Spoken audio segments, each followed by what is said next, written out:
Are you ready to journey through one of my favorite video game franchises of all time? These are the highs and lows of the Ratchet and Clank games. Let's start with the PlayStation 2 era.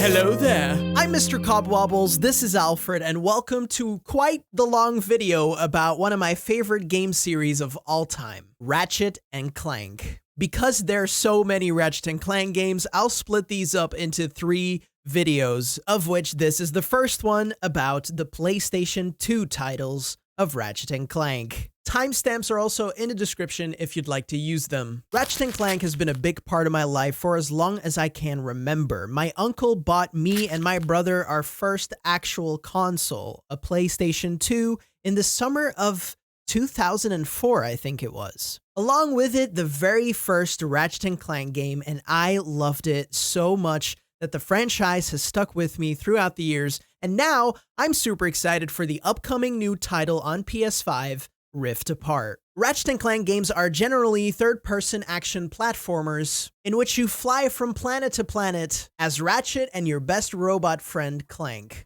accompanied by a crazy and mostly silly, over-the-top arsenal of weapons. But what makes Ratchet and Clank so magical? Let's find out by looking at each of the games starting in the PlayStation 2 era.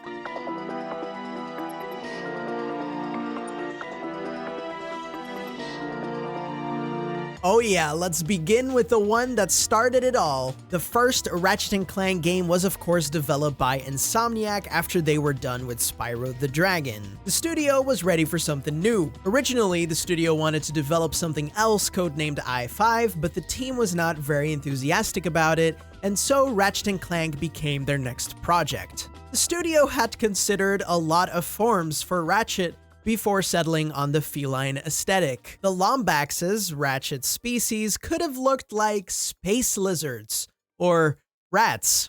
Luckily, that did not happen. Originally, Ratchet would have been accompanied by 3 separate robots, which would have been too complicated, so they went with one robot, Clank. And so a mythical, legendary duo was born. Fun fact, Insomniac's friends at Naughty Dog actually proposed to share technologies from their first Jak and Daxter game for the development of Ratchet and Clank. Insomniac then implemented those things into their own tech and engine and reported back their foundings and what they had learned and enhancements back to Naughty Dog, who would then use that info to improve their later games. That agreement went on for a while, and I think that's really freaking cool. Although a lot of people assumed Insomniac just used Naughty Dog's engine, which was entirely false. Insomniac had always and still develops their own technologies for their games. But I thought it was nice that these two giants in gaming, well, back in the day, maybe not giants yet, but that they used to work together on this scale. Like, it's pretty cool to think about. This first Ratchet and Clank game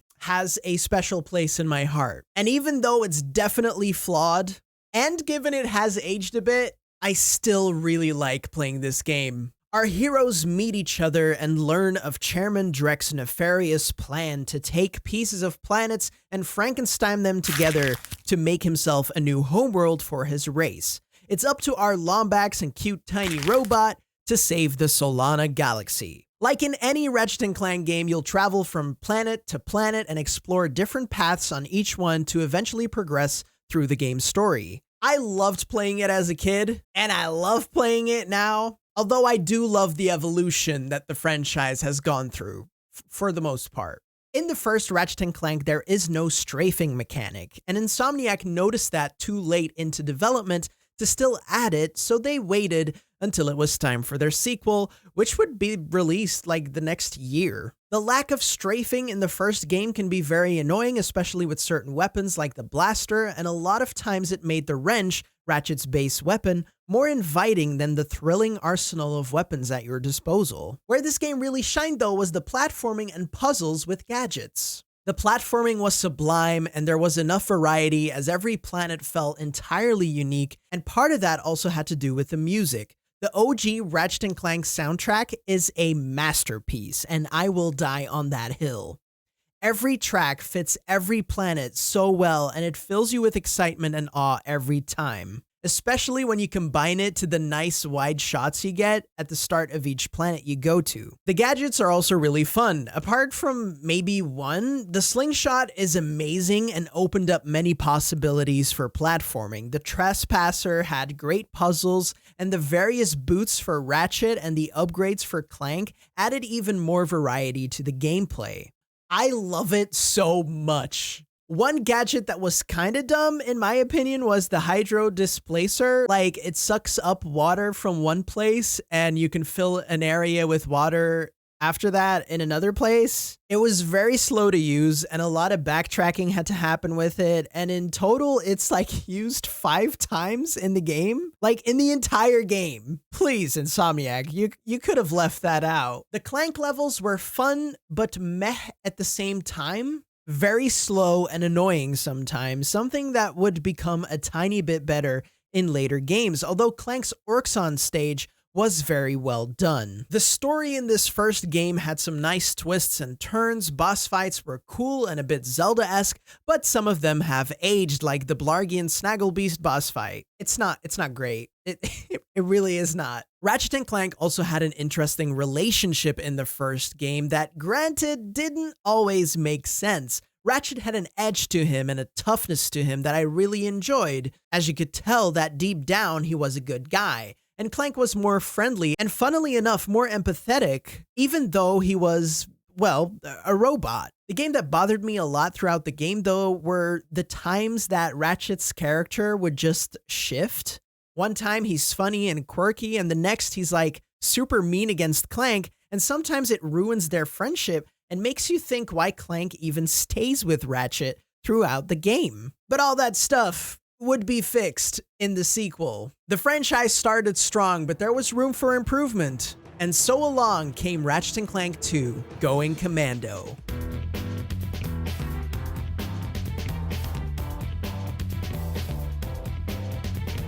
As far as the overarching plot in Going Commando goes, I think at the surface, I like the plot of the first game better. However, when you look beyond the surface level, it gets way more interesting. On top of that, there have been a lot of improvements to both the characters and the gameplay in this game, which makes it one of the best sequels in gaming ever, in my opinion. But it does come at a cost.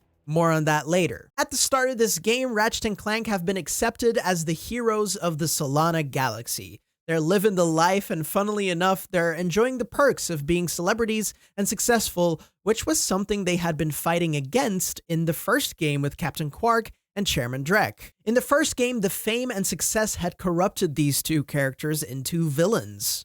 And what's interesting about the sequel is that it gives that same development to our heroes in this game. Let me explain. Ratchet gets hired by Megacorp CEO Fizzwidget and gets taken to the Bogon Galaxy, where Clank is given an apartment on a planet called Endako. Bogon's Kurwan with Metropolis, if you will. So the game splits up our heroes as Ratchet goes to catch a thief who stole a biological experiment from Megacorp, while Clank chills out and enjoys celebrity life. Ratchet is on his own for a while as he tracks down this thief, but when that thief kidnaps Clank, the duo quickly end up reunited. But here's the kicker.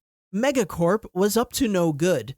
The thief ends up being a female lombax called Angela Cross, a former Megacorp employee that wanted to spare the galaxy from the horrors of the biological experiment of Megacorp. By the end of the first act of the game, Ratchet and Clank had technically teamed up with the villains of the Bogon Galaxy. They were hunting down a lombax trying to save the galaxy, and so they were kind of the villains. It's a really cool story to tell. You then spend the rest of the game redeeming yourself and saving the Bogon Galaxy from the Protopets. There are a few twists and turns along the way that are fun, but sometimes also a little bit weird. But all in all, this game is super fun to play. It's ridiculous, but at the same time, it deals with serious themes and provide us with insightful satire about late-stage capitalism, hyper-consumerism, and company monopolies controlling people's lives with Megacorp. Something the previous game also did with Gadgetron. It's just more prevalent in this game, and I frickin' love it. There are only two things I don't like about the plot of the game. First, the Quark twist.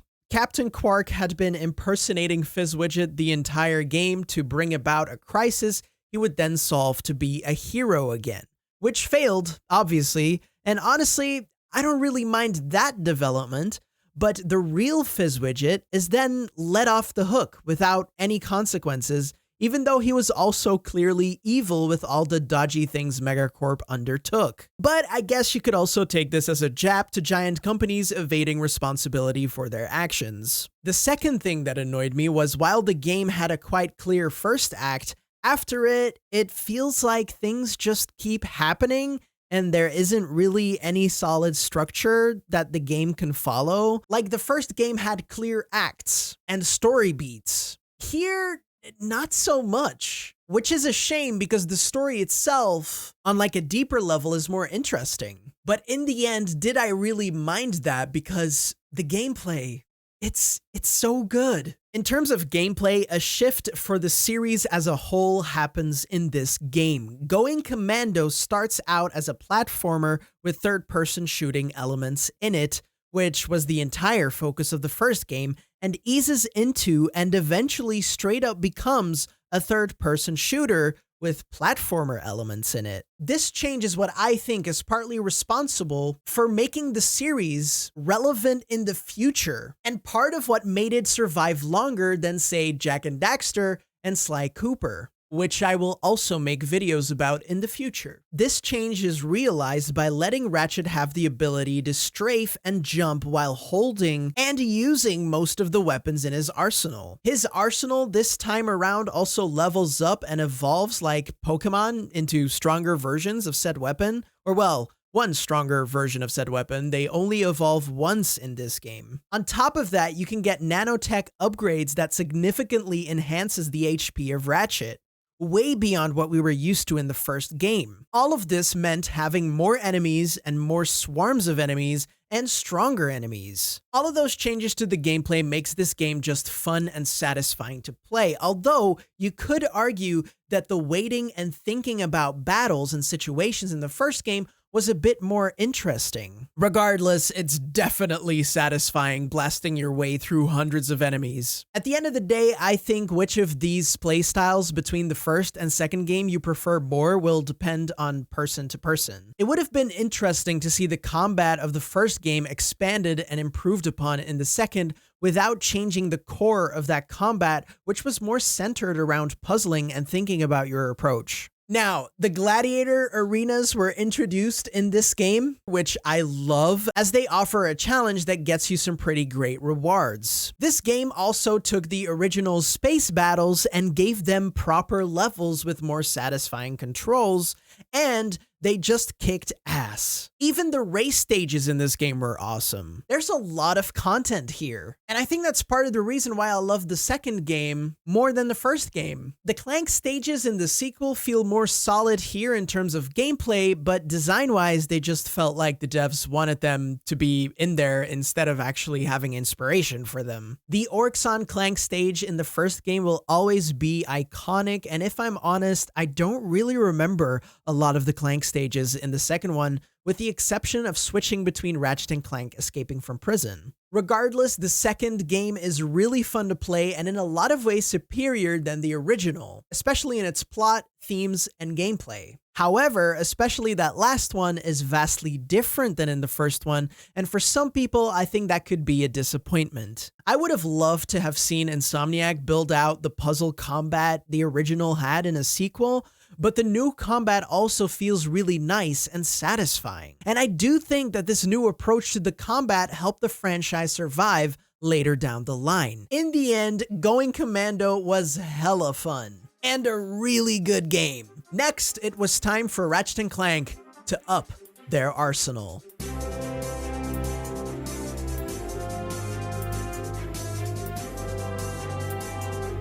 Ratchet and Clank 3 Up Your Arsenal was my favorite as a kid, and in many ways I still feel that way. Most of it is nostalgia though. Not gonna lie, don't get me wrong, this game is great, but in a lot of areas it cheaps out on what made the other two games before it great, and objectively, I think that the first two games are actually better. The game starts out great in my opinion. Ratchet's home planet Veldin is under attack by the army of Dr. Nefarious. After defeating the army, the Galactic Rangers inform Ratchet of the evil villain Nefarious, and you go search for Captain Quark on a jungle planet because he's the only one that had ever beaten him. This game is pretty funny, and the characters are tons of fun too. Nefarious is also a very, very funny villain. However, when you look closer, the story, especially Nefarious and his motivations, are a bit lacking. Nefarious wants to eliminate all organical life in the galaxy or transform it to mechanical life, robot life. The reason is because apparently robots are considered less than organical beings, which doesn't really make sense when you take the universe into consideration. There have been no indications towards this in the past, and so Nefarious ends up being evil just for the sake of being evil. Sure, he has his past with Quark, and that also played into his motivations, but in the end, it doesn't justify the need to eradicate all organical life and transform it into mechanical life. Drek in the first game was driven by greed as a result of the late-stage capitalism his planet and the galaxy dealt with, and in the second game, one of the villains turned out to be a good person who was actually fighting the monopoly of a company and hyper-consumerism, where the main villain used that monopoly for personal gain of being a hero again. It all made sense. In Ratchet and Clank 3 Up Your Arsenal, it doesn't make sense, and it makes Nefarious arguably the worst villain in terms of motivation of the series. And then Nefarious went on to become one of the most iconic villains of the series. Apart from that, I do have to make clear that I do in fact like Nefarious. He's a very funny villain, but yeah, his motivations are just a bit eh. Regardless of all that, the gameplay is still fun, but levels became more linear with less to no branching paths and lots of hordes of enemies to fight, but it ultimately didn't live up to the quality of the first two games. It pains me to say this because for some reason, this was my favorite in the trilogy as a kid. And if I look through my nostalgic lenses, it is still my favorite Ratchet and Clank game. But when I take those nostalgia glasses off, Up Your Arsenal becomes an average Ratchet and Clank title. Apparently, various people at Insomniac at the time were worried that they were going to make Insomniac's first terrible game, but against all of their expectations, it became one of their best-selling and ranking games. They had a year to make this game, the same amount of time as making the sequel, but there was one major difference. Sony wanted to have multiplayer. Up Your Arsenal had a multiplayer, and I had tons of fun playing it, especially co-op with, well, technically against each other with my brother. It was fun, but it's clear that all the effort that went into the multiplayer and its maps made the quality of the actual single player less. I did like Clank's movie career as Secret Agent Clank though. That was always fun to me. Regardless, as far as Ratchet and Clank games go, this game was a pleasant experience and funny. But objectively, when I take off those nostalgia glasses, I have to admit that the first two games of the franchise were better.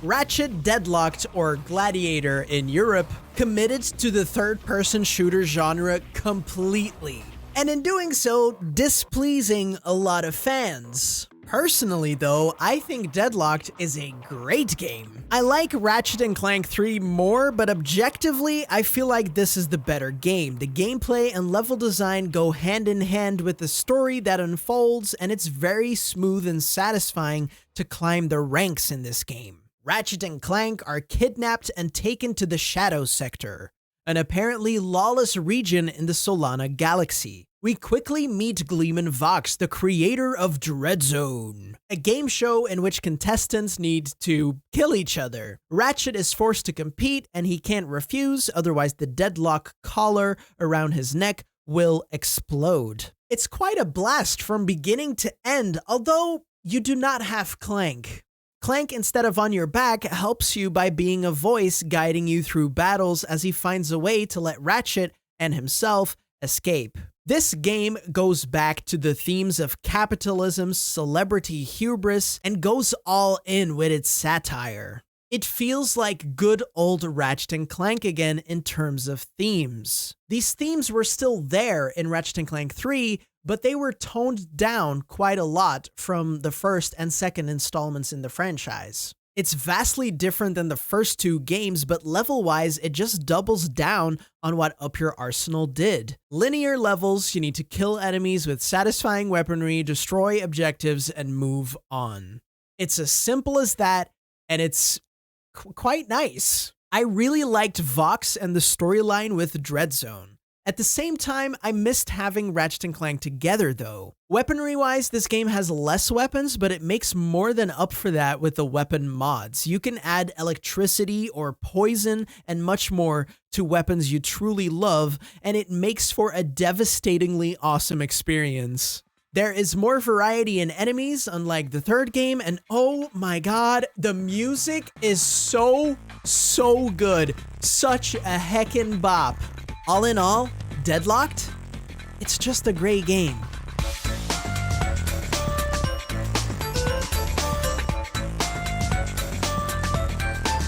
Now, I loved the PlayStation Portable, the PSP, and I liked playing a Ratchet and Clank game on a handheld console when I was a kid. But the fact of the matter is that this game, Size Matters, it's not great at all. This game was developed by High Impact Games, which in my opinion would never actually start making games with high impact unless it's killing a franchise. That's high impact, I guess. The team was formed by former members of Insomniac and Naughty Dog, and you'd think that would inspire confidence. But Size Matters was pretty terrible. Gameplay-wise, I had fun playing it on a PSP, but it all felt quite clunky. The story was incredibly weak in this one, and Ratchet's character seemingly reverted back to his arrogant, hot-headed vibe that I didn't like in the first game of the franchise, and on top of that, he's incredibly stupid in this game, and Clank has to constantly explain things to him. It's painful to see. Ratchet had really grown up throughout the first 4 games, and now he gets this treatment? No. The story is all about the techno-mites, small, tiny creatures that are responsible for most of the galaxy's technologies, and they want recognition for it. And they then want to take over the universe with Ratchet clones. The villain is very forgettable, and they play down almost every character in it to be dumber and less interesting versions of themselves. This game was definitely a low point in the series, and I do not recommend playing it.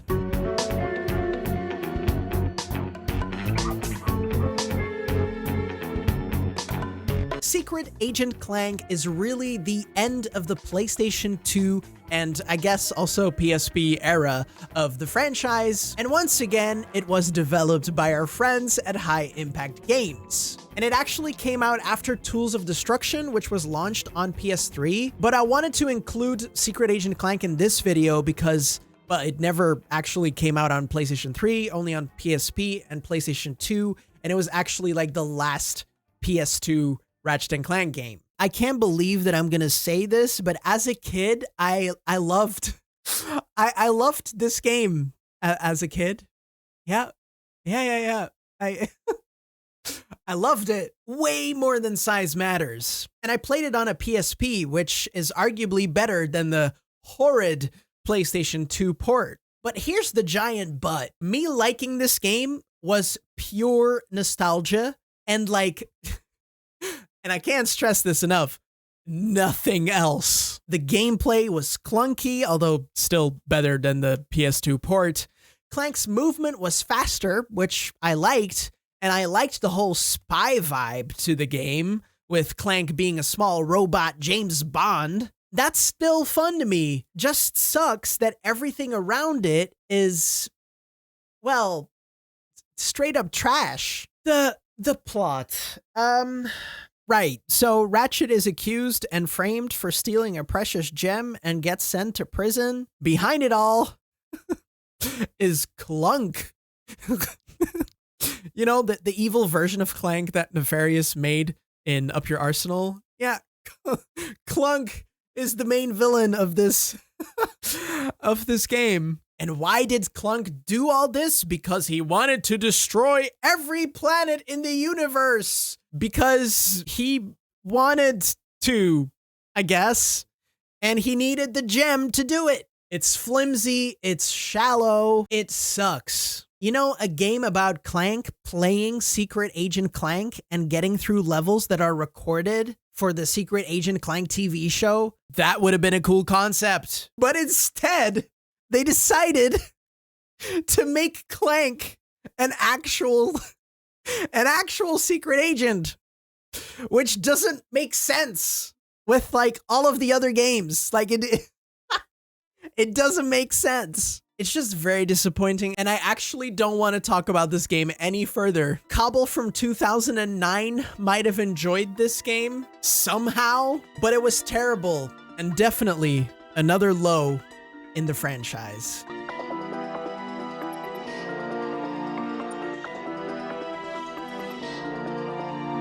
And that was it for the PlayStation 2 era of Ratchet and Clank. I loved the first 4 games dearly, but size matters, and especially Secret Agent Clank left a bad taste in my mouth. It's also very interesting how nostalgia goggles can change your outlook on a game.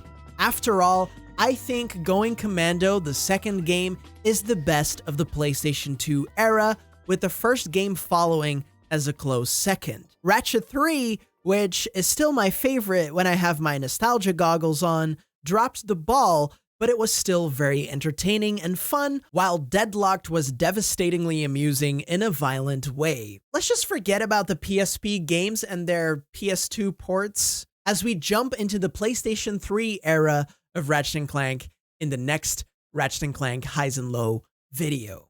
Let me know what you think of all of the PlayStation 2 Ratchet and Clank games down in the comments below. Which one is your favorite? And do you agree with the things I said or not? Thanks for watching, liking, commenting, subscribing, clicking that bell. Feel free to watch another video, and see you later. Hoot hoot, mother forkers.